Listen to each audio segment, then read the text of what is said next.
Welcome to the commencement exercises for the class of 2018 at the Ellis School. Thank you for joining us this evening as we celebrate this remarkable group of young people. Graduates, I want you to know how very proud we are of you. You've achieved so much as scholars, athletes, artists, performers, and activists. And we're so proud of the intellectually powerful, confident, thoughtful, supportive, and strong individuals you've become. You've given a great deal to Ellis through your creativity, your humor, your warmth, your bravery, and your signature style and personality. We will miss you, but we couldn't be more excited about your futures and what lies ahead of you. You have developed strong roots here, and I hope Ellis will always be a home for you. But you've also developed strong wings, and we can't wait to watch you soar.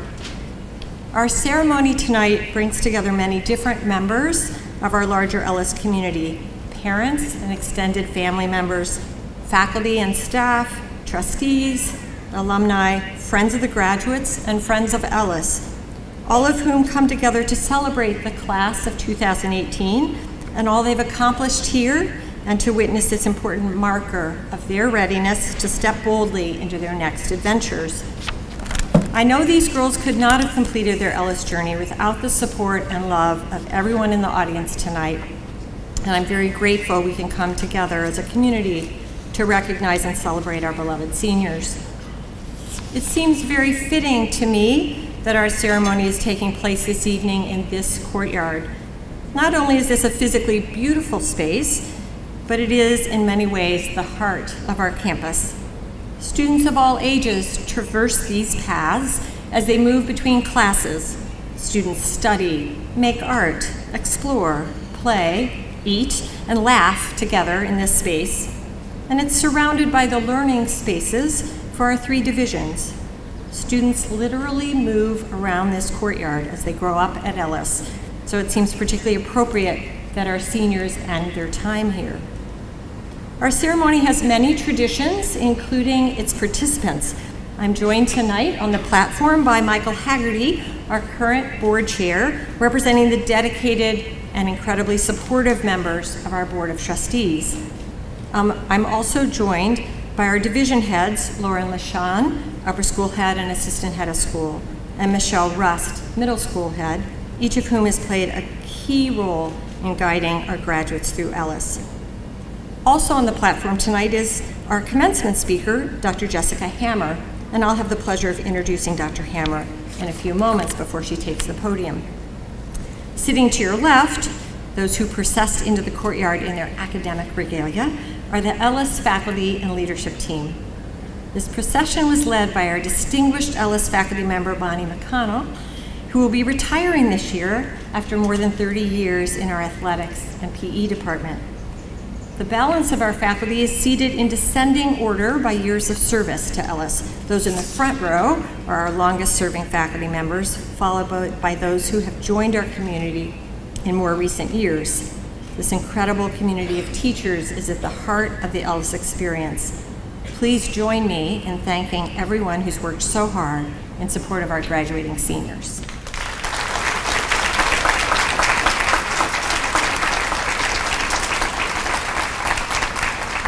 Finally, our soon-to-be graduates entered the courtyard accompanied by 5 marshals. Our marshals are younger sisters of members of the graduating class.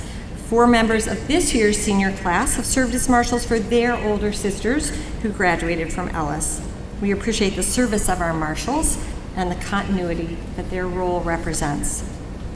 At this time, it's my pleasure to introduce Alexandra Hassoun, who served as the student council president in the upper school this year. Please join me in welcoming Allie to the podium.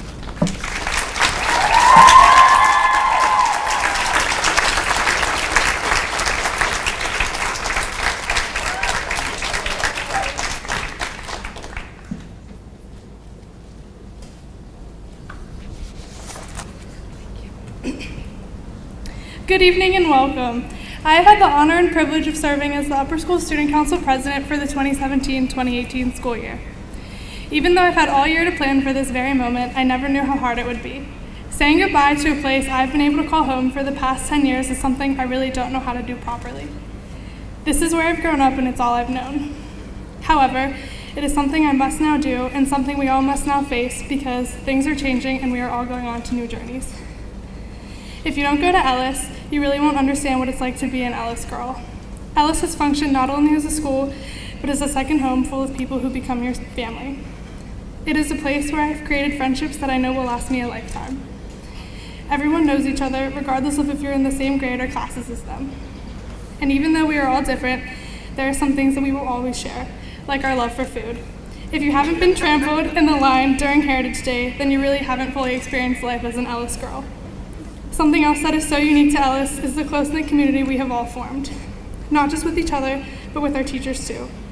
Nowhere else would I be able to run into Miss Adler's room and complain about how tired I am from my new job, or talk to Mr. Gaddis about how bad the Penn's defense looked in that game last night, or ask Miss Dotson what shoes would look better with my outfit.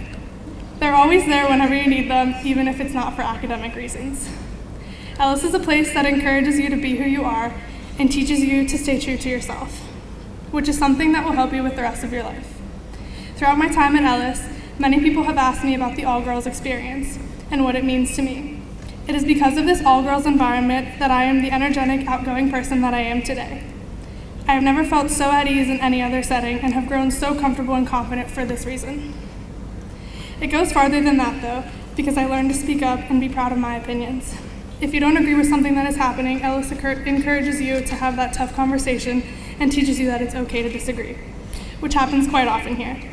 Because there are so many strong individuals in my class, I have found myself in that situation quite a bit.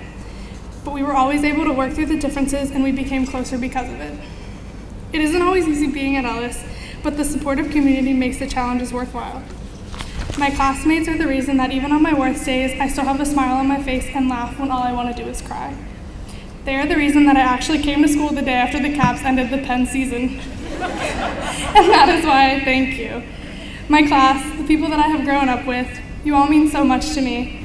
Together we have learned how to write research papers, ask for help when needed, be supportive friends, become leaders, become big sisters, be a part of teams, and most of all, avoid Mrs. McLean in the hallway when we were out of uniform.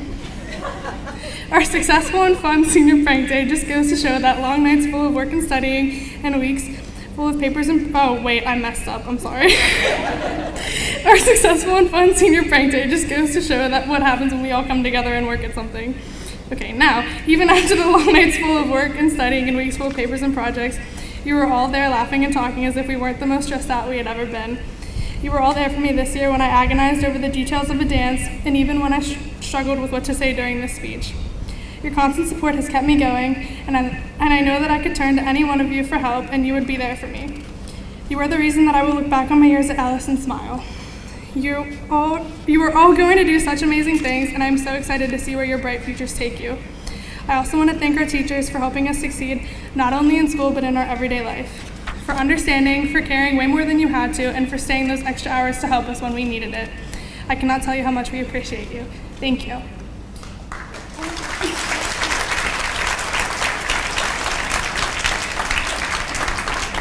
This amazing and unique experience would not have been possible without our parents, the people who made it happen. I often think to myself, what would life be like if I hadn't met one of you? What would it be like if you hadn't come to Ellis? Without our families, we would have never met and we would not be standing up here today. And for that, I am so thankful. Being a parent must not be easy, especially if you're one of mine. Nevertheless, my mom and dad are the two people in my life who have put up with all of my complaints and problems and who have offered me the best advice. I know I always give you a hard time, but I want to say thank you so much for sending me here and being there for me when I needed you the most. I keep trying to imagine life in a place that has not been my home for years, where people know everything about me and appreciate me for who I am. It's going to be hard for sure, but I think it's important to always remember, whenever you're feeling lonely, lost, or sad, that you will always have a home here.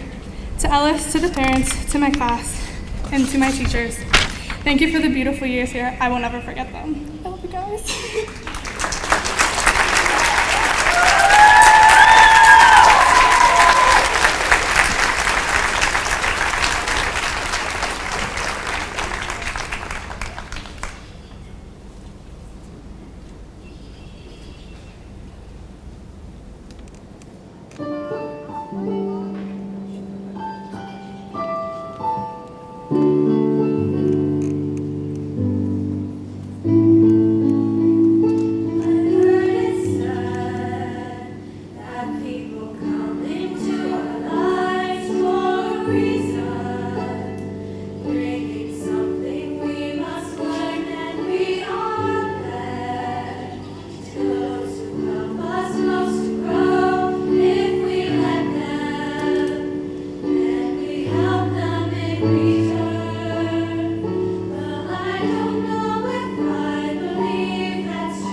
Noah Ryder has led the class of 2018 as its president this year, along with Allie. Noah has made this a wonderful year for the class and the whole upper school community. Please join me in welcoming Noah to the podium.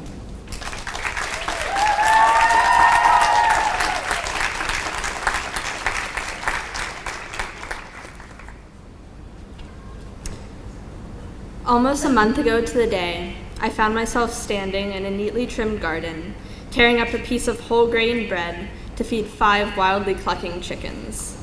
Classmates of mine did the same as they moved their eyes, half amused, half confused, from the pecking chickens at their feet to the impressive hen house that stood in front of them.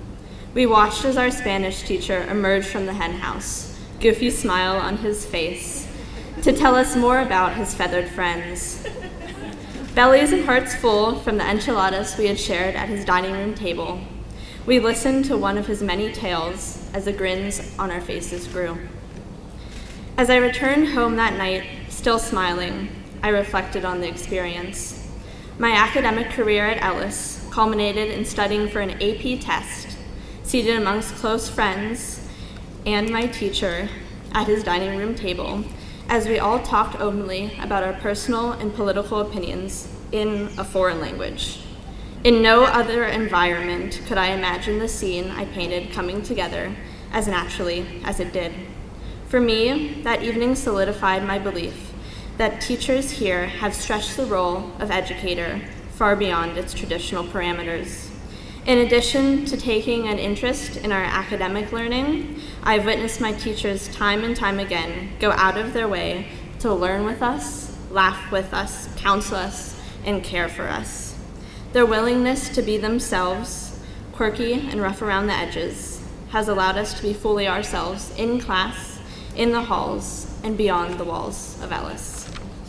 While Mr. Gaddis is responsible, on paper at least, for teaching his students Spanish, I have come to realize that he, and all the other teachers in the Ellis community, have subtly and patiently taught us a multitude of more abstract languages. Miss Citron taught the 3rd graders, lucky enough to have her, the language of kindness, teaching by example the benefits of being compassionate towards others. Mr. Delphia taught some of my classmates the language of goofiness, further instilling in them the confidence to tap in their profoundly unique senses of humor, something nobody in the audience can deny my peers possess. Miss Hazlett taught my classmates and myself the language of accountability, demonstrating plainly how you always get out what you put in. In more recent years, Mr. Malmsham has taught us the language of questioning, always demanding that we look beyond the immediate answer to discover what props it up. The Sturdivants have taught us the language of exploration, showing us that in art one finds so many lenses through which to view the world. At every step of the way, from the bug jungle gym to this very stage, every teacher has taught us the language of acceptance, encouraging us to simply be who we are, not who we think we should be. So I must thank the teachers for their commitment to us. They've created a pretty remarkable product, my beloved class. It's impossible to sum up the character of my class in any amount of time, let alone a few minutes, so please forgive me for not attempting to do so. There are moments I've experienced with my class that I will never be able to articulate, and for that I am so, so grateful. So please, bear with me as I try to convey the blissful feeling that washes over me as I look at my 36 peers standing beside me.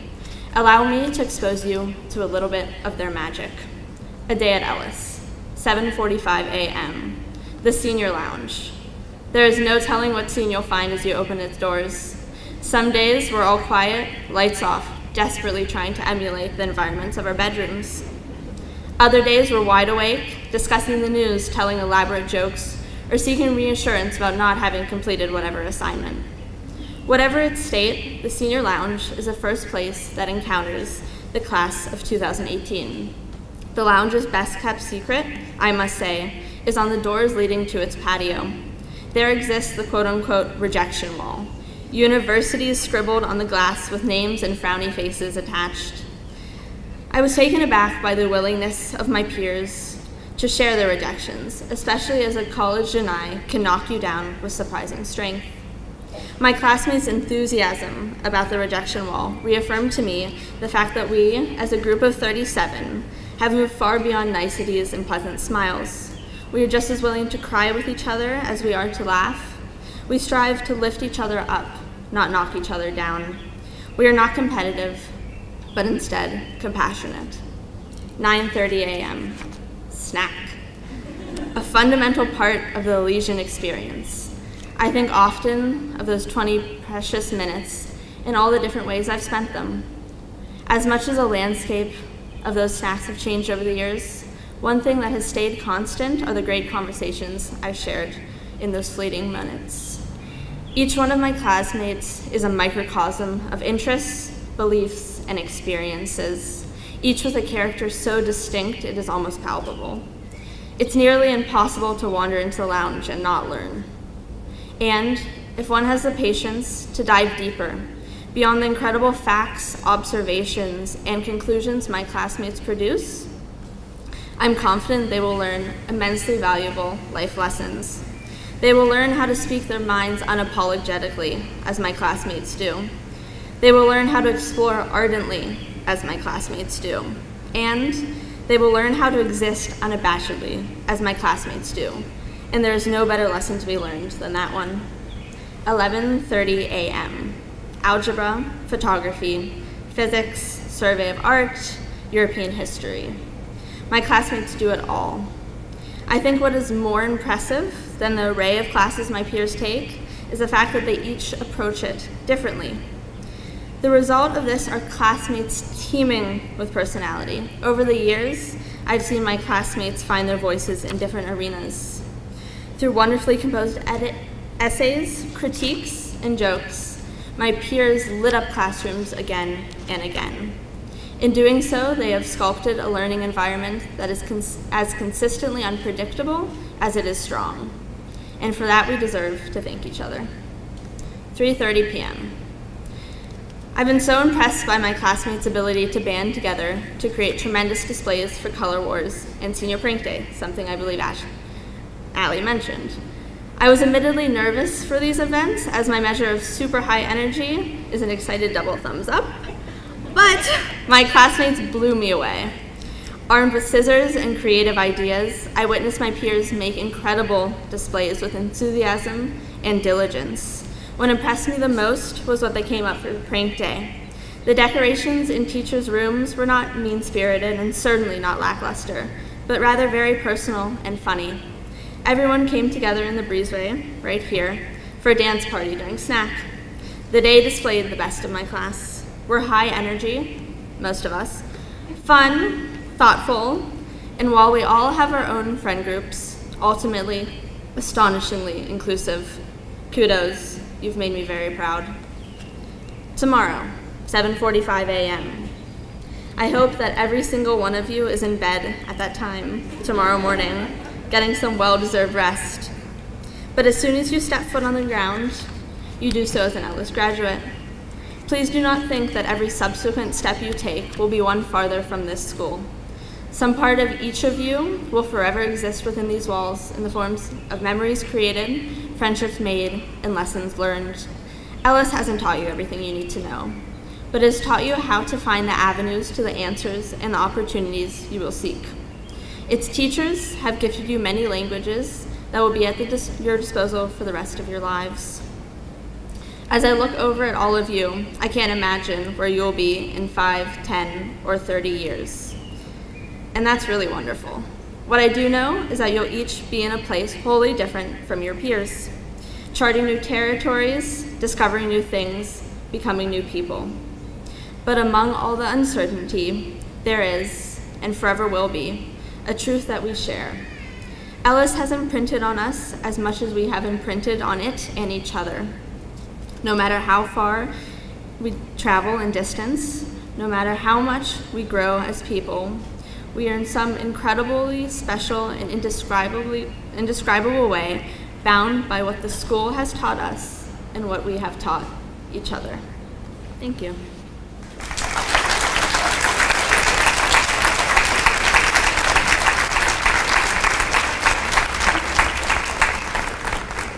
one more short thing to say. So every year, the senior class gives a gift to the school, something that reflects us as a class. And for our senior gift to the school, the class of 2018 has decided to purchase a collection of 19 books about Spanish-speaking countries to be gifted to the upper school library. We wanted to put our mark on the soon-to-be refurbished library, and we were delighted to learn about the need for these specific books. As a class, we are incredibly globally minded. From Japanese manga and Korean variety shows to Israeli pop music and Italian art, our minds are constantly occupying spaces all over the globe. We hope that this gift will grant students easy and immediate access to the world that our class so feverishly explores. It's important to us that Ellis students are given every possible resource to connect with the world around them. And we sincerely hope that this collection of books will aid in fulfilling that desire. Thank you.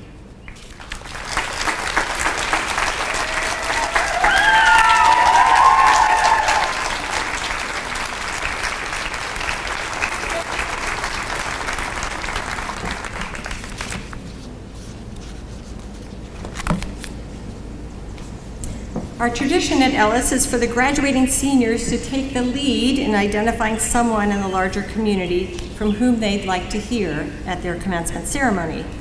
This year, we're delighted to welcome Jessica Hammer as our special commencement speaker. Dr. Hammer is an assistant professor at Carnegie Mellon University, jointly appointed in the Human-Computer Interaction Institute and the Entertainment Technology Center. She combines game design with qualitative and quantitative research techniques to understand how games impact human behavior. As part of this work, she develops research-backed methods to improve the game design process with an emphasis on prototyping, playtesting, and iteration. Her work has been supported by funders including the Heinz Foundation, the Okawa Foundation, Google, Amazon, and Oath, as well as through internal CMU awards. Jessica also is herself an award-winning game designer. Please join me in welcoming Dr. Jessica Hammer.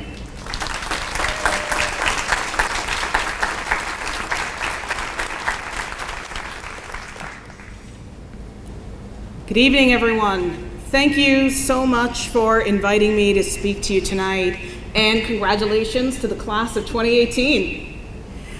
Congratulations as well. Oh yeah, let's applaud. Yeah.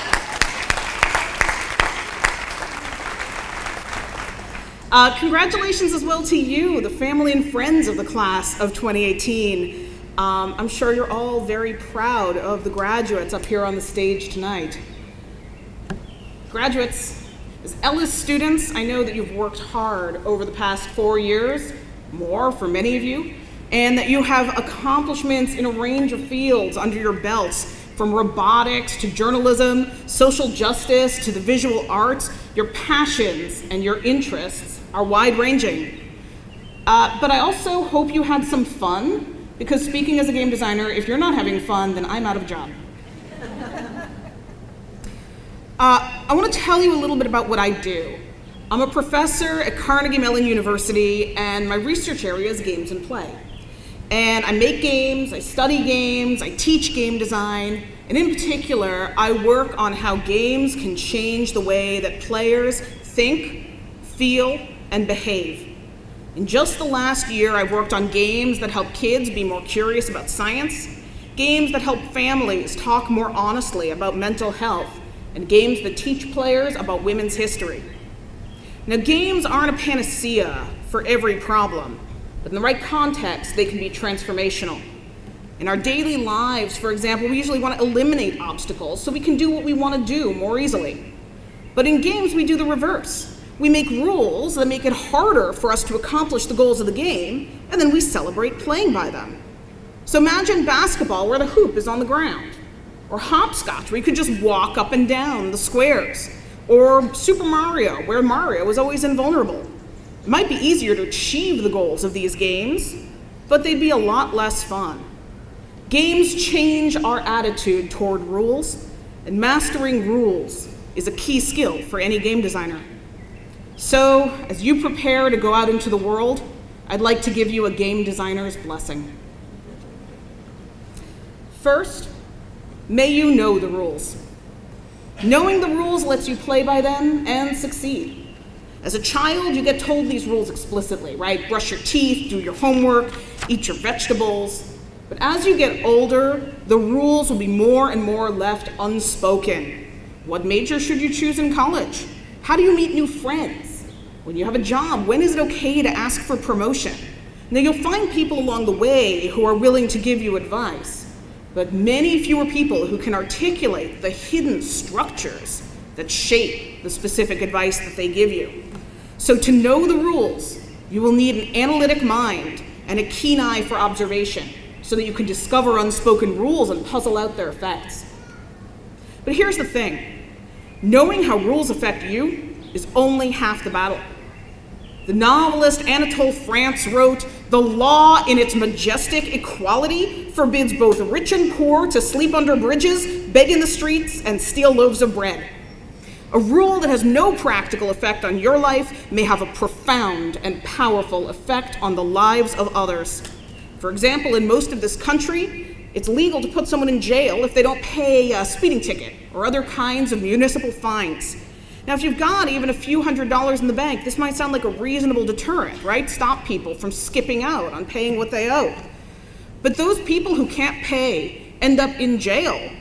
This rule amounts to what the Civil Rights Corps calls wealth-based detention. Same rule, different effects, depending on who you are. So to truly know the rules, you're going to need the ability to listen closely and generously to the experiences of others so that you can understand how rules play out for people who aren't you. And you'll need to know whose experiences with rules you aren't hearing, so that because that means that those are rules you don't yet understand. Then go and understand. Number 2, may you break the rules. Now, breaking the rules is a tough one, right? I'm sure you can all think of people who break the rules because they're selfish, because they're reckless, because they think the rules don't apply to them, right? I'm guessing we can all think of at least one person like that in our lives. But breaking the rules can also be heroic. As educated young women, you're here today because of generations of rule breakers, like Elizabeth Blackwell, the first woman to graduate from medical school at a time when medical education was reserved for men. I'm here because of Grace Hopper, whose pioneering work on computer compilers means my job exists. Marsha P. Johnson, who fought for trans and gender nonconforming women at Stonewall and beyond. These women, and countless more like them, decided that society's rules were unfair. And they often faced harsh consequences for their rule breaking. But they opened the doors of male-only institutions. They insisted that women be safe and free. They changed laws and they changed standards of behavior. And they insisted that all women be included in the gains that some women have made. And together, these rule breakers have made it possible for us to be here today, honoring your success and anticipating your bright future. Now, to break the rules, you're going to need wisdom, and you're going to need judgment, so that you can know when breaking the rules is necessary and when it's just self-serving. So look around at the people who are here today. These are the people who will help you cultivate wisdom and judgment, and who will help you cultivate the courage to face the consequences of rule breaking when they're difficult for you, and who will stick with you when rule breaking becomes necessary. Number 3, may you make new rules. Someday each of you will hold power. And that power might come with the external trappings like a fancy title, lots of money, status, prestige, but it might come more quietly with the realization that you're a role model to your community, or that you're the person who gets to set the norms among your friends. Now, nobody's all powerful, but I think every person has areas where they do have power, and it's important to know where those areas are, because those are the places where you get to make the rules. Now, every game designer knows that making rules is really hard. Rules can be so complicated that nobody can possibly follow them. They can have unintended consequences. They can be easily exploited. One of my favorite examples is from an older game called Ultima Online. Any former Ultima Online, current Ultima Online players here? Okay, 1 or 2. It's online game where it was illegal to steal other players' items, right? Seems like a very sensible rule. And if you did, the town guards would attack you. But it wasn't illegal to pick items up off the ground. So some players would pair up. One of them would make a throwaway character who would go around stealing, and dropping everything on the floor. And then their partner would pick it up and walk away scot-free. So that's an example of how getting the rules right can be pretty important when it comes to actually changing behavior in the way that you want to. Now, people react to rules in unexpected ways, so it's often hard to tell whether rules work until you try them out. Now, in a game, it's actually pretty easy. You write a rule book, you write some code, and you invite people to play. But testing rules outside of games is harder, especially when you're thinking inclusively about whose life experiences you're considering. So you're going to need to be alert to unexpected consequences. And you're going to need the humility to live with being wrong on a regular basis. I can vouch for that one personally. But even though it means being wrong a lot, I think that the game design approach here is valuable. And I'd like to share a story from my life about what it can look like in practice. When I went to college, I followed the rules. My father told me to take a computer science class my freshman year, so I obediently signed up for one. Now, when it finished, I figured, take the next course, why not? But I wasn't sure I had enough experience. So I went to meet with the professor and get some advice about what to do. No, he said, you don't have enough experience. Don't take this class. And at that moment, I had a choice. I could follow the rules and do what an authority figure was telling me to do. And in practice, that probably would have meant forgetting about computer science. Or I could ignore the professor and take the class anyways. I'm a professor of computer science more or less now, so you can probably guess what I decided to do. And because of that decision, I switched my major to computer science, right? That's what I ended up doing. But I looked around me and I saw other women who couldn't afford to risk breaking the rules, or who broke them less successfully, who couldn't sort of weather the risks that I was able to face. So I promised myself that someday I would see that other people did not have to break the rules in order to follow in my footsteps. So today I run a lab at Carnegie Mellon University. It's an interdisciplinary lab where we blend computer science, social science, and game design, and in my lab, I'm in charge. That means I get to make the rules, and those rules are designed to help everyone succeed. And I'll just give you one small example. Academia, it's a high-pressure environment where rates of anxiety and depression far exceed the norm. And these issues are systemic. Individuals can do things like to look after themselves, they can find a therapist, they can practice self-care, but individual choices don't change things like a culture of overwork or the pressure to perform at your best every single day. It takes a system to beat a system. So my lab has rules. Our rules are things like we cheer for rejection. By the way, love the rejection wall. Because it means if you're getting rejected, you were ambitious. That makes you a hero. Or if you're working hard to hit a deadline, you're required to schedule extra time off afterwards. And the day I found one of my graduate students advising an undergrad, hey, you need to make sure you're taking enough time off, I knew that the rules I made were working. Now, these kinds of decisions may sound impossibly small in a world full of systems that need fixing. But I believe that by building equitable, accessible cultures where we're able, we can inspire other people to do the same, even if they haven't yet mastered the work of rules. I believe that by practicing every chance we get, we can train ourselves to be responsible and inclusive with power. And I believe that every life we change along the way matters. So, graduates, may you know the rules. May you break the rules. May you make new rules. And most of all, may you have fun doing it. Congratulations.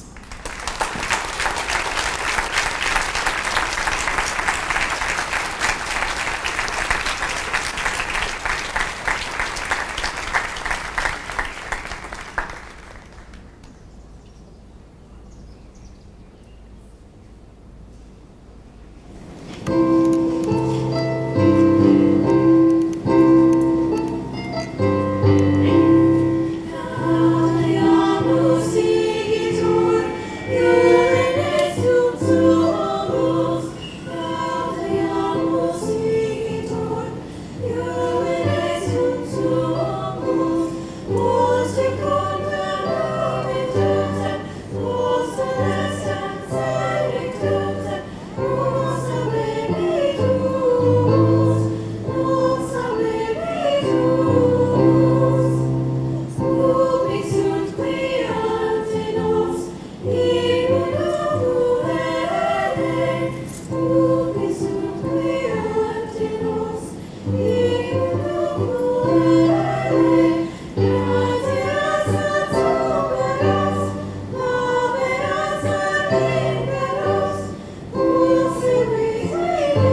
Now, by the authority vested in me by the Board of Trustees and the Commonwealth of Pennsylvania, I'm proud to present the class of 2018 for the awarding of diplomas. Will the class please rise and come forward? Ms. LaShawn will announce your names, and we are joined by Board Chair Mike Haggerty in the presentation of your diplomas.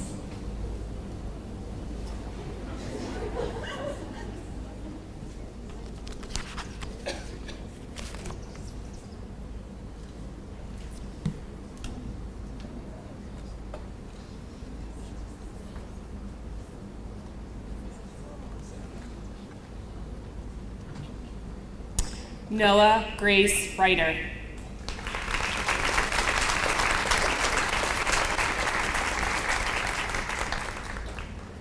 Lila Joelle Ballesteri.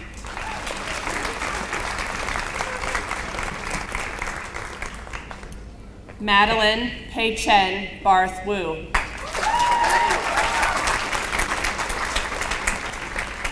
Natalie Mastandria Beatty.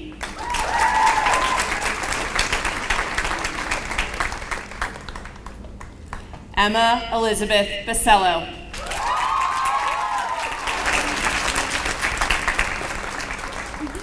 Gabriella Ariel Boyadzis.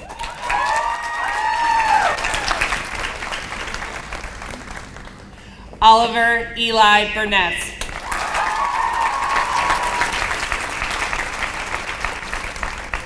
Marissa Elizabeth Busquets.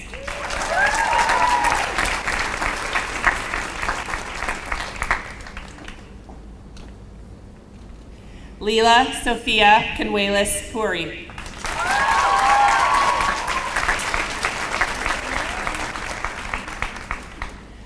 Laurel Victoria Conover.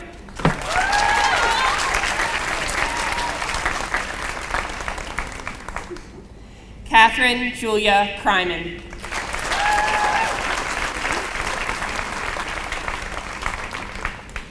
Lemlem Ann Gamble. Anna Seymour Genter.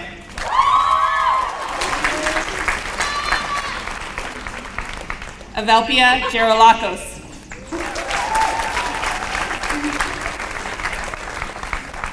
Marcella Raquel Gersten.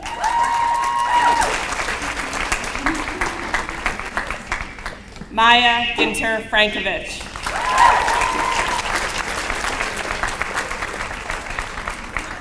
Corinne Victoria Hartman.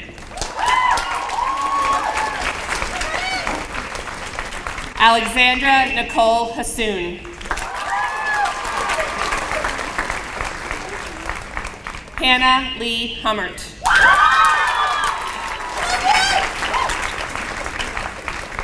Chloe Brianne Mara John. Fiona Megumi Kavuva.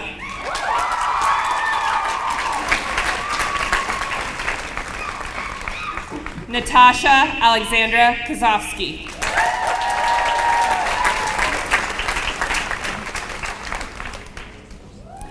Allison Marion Meyer.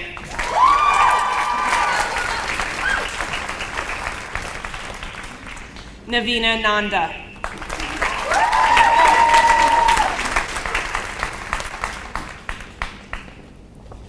Yael Daniela Perlman.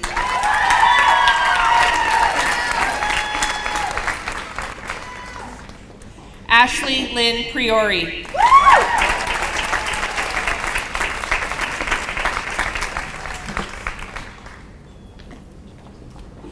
Jemiah Janae Green Purdy.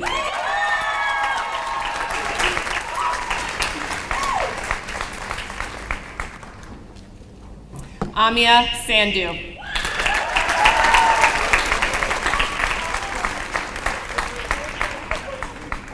Angelina Taylor Schuerman.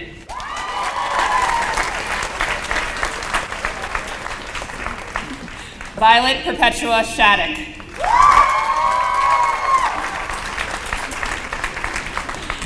Olivia May Simon.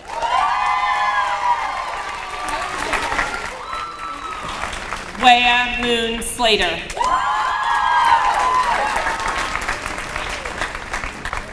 Anne Elizabeth Ward.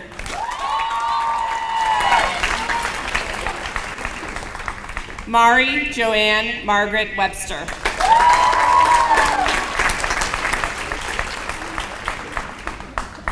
Hannah Danielle Wheeler.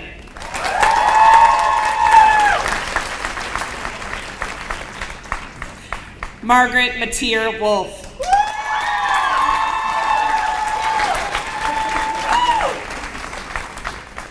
Shira Yolanda Zhang.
Special thanks to the Pittsburgh Brass Quintet and the Ellis Glee Club, directed by Mr. McTagg, for the beautiful music shared this evening.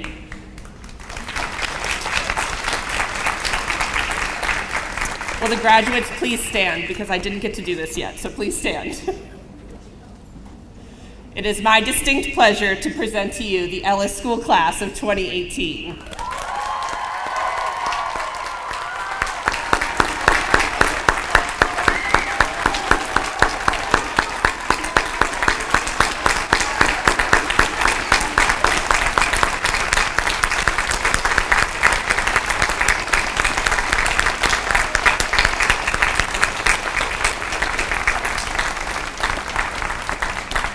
Will everyone please stand and join us in the singing of the Ellis Alma Mater?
50 years ago, the children's program Mr. Rogers' Neighborhood, produced locally at WQED in Pittsburgh, made its network debut.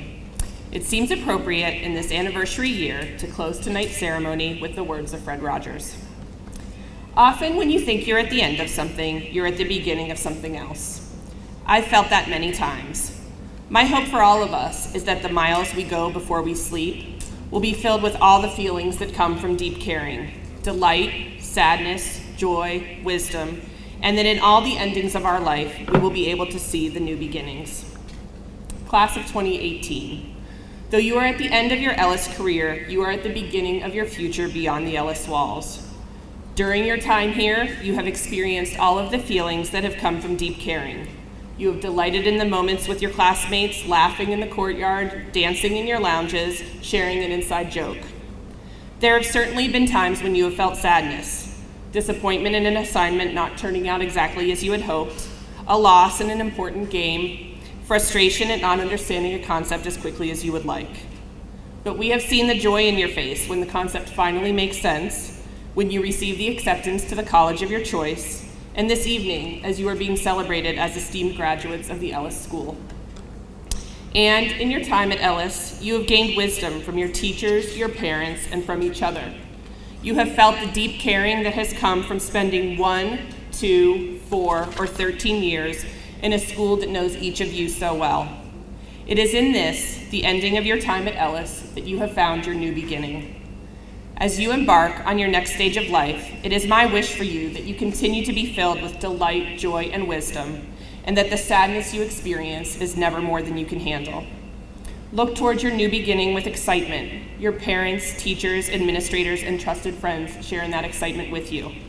To all of the beautiful people of the class of 2018, our love, our thanks, and our best wishes.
Please join your daughters in the Alumni Hall through those doors.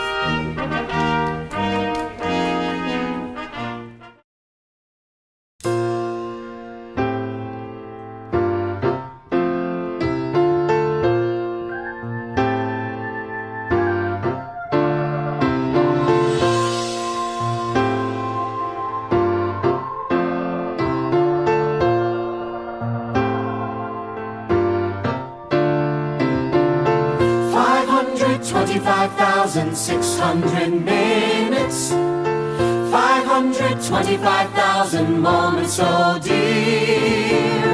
525,600 minutes. How do you measure a year? In daylights, in sunsets, in midnights, in